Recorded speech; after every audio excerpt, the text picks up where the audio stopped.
接下来介绍请求的回答模式，一样要有对象加请问语加原因加诉求。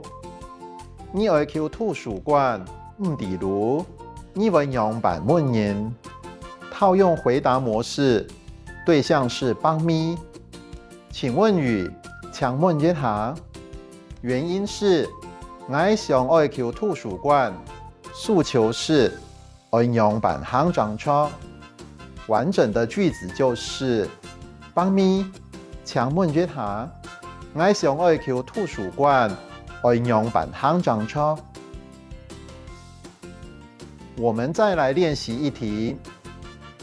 阿明該叫媽公子，你想搬一條來學，要用版問不下人怎做的。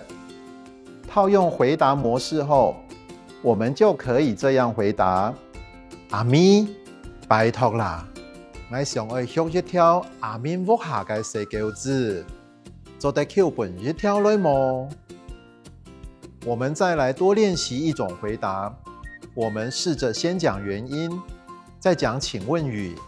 阿爸，我想要學一條轎來做伴，拄好阿明屋下嘅轎媽公子，做得橋搬一條來麼？